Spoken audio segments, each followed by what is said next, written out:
بسم اللہ الرحمن الرحیم، السلام علیکم ورحمۃ اللہ وبرکاتہ۔ آج ہم پڑھیں گے سورۃ البقرہ اور اس کی آیت مبارکہ 124۔ شروع کرتے ہیں۔ بسم اللہ الرحمن الرحیم۔ وَإِذِ ابْتَلَىٰ إِبْرَاهِيمَ رَبُّهُ بِكَلِمَاتٍ فَأَتَمَّهُنَّ قال إني جاعلك للناس إماما قال ومن ذريتي قال لا ينال عهد الظالمين۔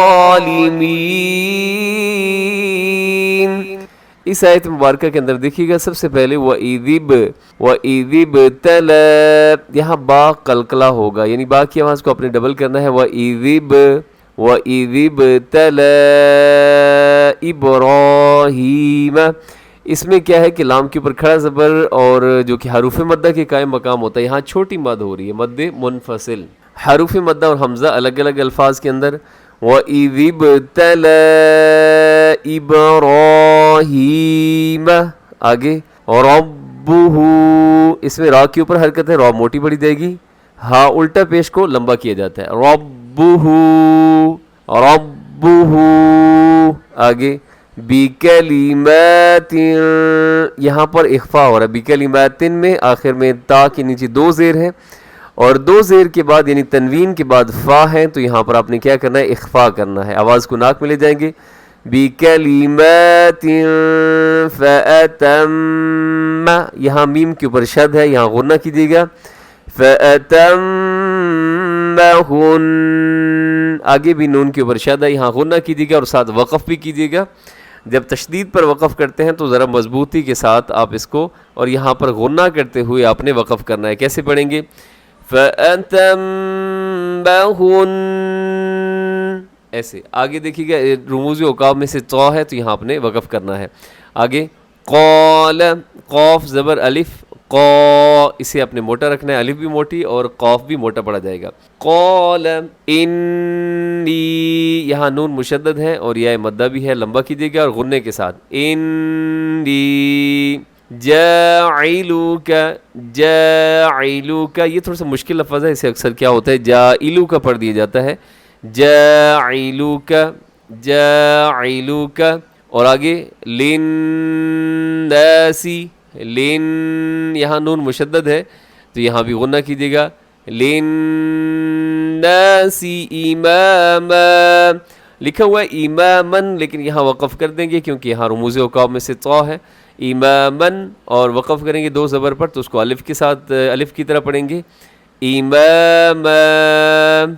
آگے دیکھیے گا، قال ومن ذریتی، قال ومن، یہاں نون ساکن ہے اور نون ساکن کے بعد ذال، یہاں اخفا کیجیے گا، ومن ذریتی، اسے آپ نے دیکھنا ہے را کے اوپر بھی شد ہے، یا کے اوپر بھی شد ہے، ذریتی، ایسے کھینچ کے تھوڑا لمبا کیجیے گا، ذریتی، اور یہاں بھی وقف کر دیں گے کیونکہ یہاں بھی طا ہے۔ آگے قال لا ینالو، ینالو نہیں پڑھنا، ینالو غلط ہو جائے گا، ینالو عہد الظالمین، اور اس میں ظالمین میں حرف ظا، اسے آپ نے موٹا پڑھنا ہے۔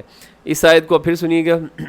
وَإِذِ ابْتَلَىٰ إِبْرَاهِيمَ رَبُّهُ بِكَلِمَاتٍ فَأَتَمَّهُنَّ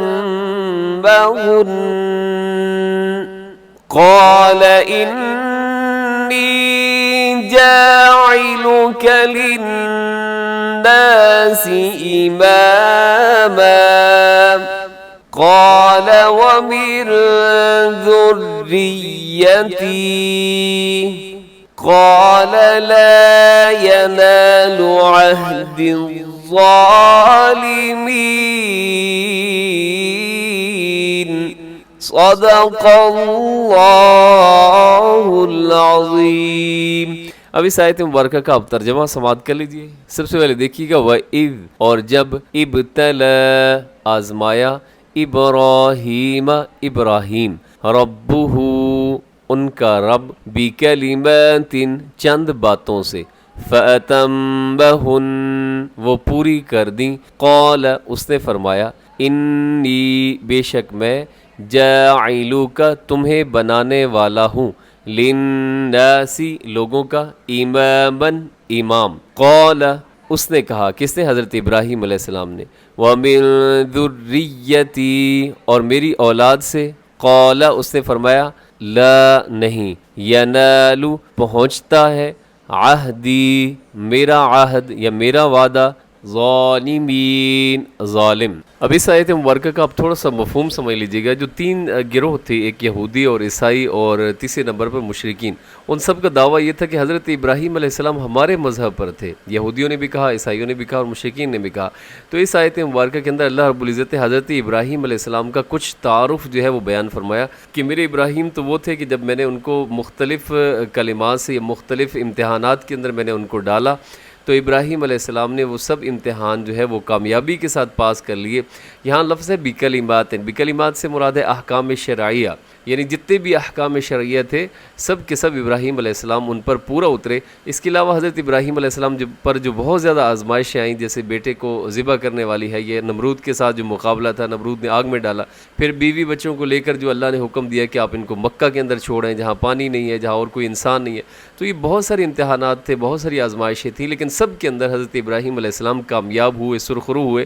تو اللہ رب العزت نے خوش ہو کے فرمایا کہ اے ابراہیم میں آپ کو سارے انسانوں کا پیشوا بنانے لگا ہوں، امام بنانے لگا ہوں.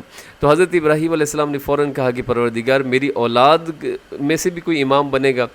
دیکھیں ایک اچھا والد وہ ہوتا ہے کہ جب اس کو خیر مل رہی ہوتا ہے تو فوراً وہ چاہتا ہے کہ میری اولاد بھی اس خیر کے عمل میں حصہ دار بن جائے، شریک ہو جائے. تو اللہ رب العزت نے فرمایا کہ اے ابراہیم آپ کی اولاد میں سے جو شرک کرنے والے ہوئے، جو ظلم کرنے والے ہوئے، یہ میرا وعدہ ان کے لیے نہیں ہے، میں ان کو امام ہرگز نہیں بناؤں گا.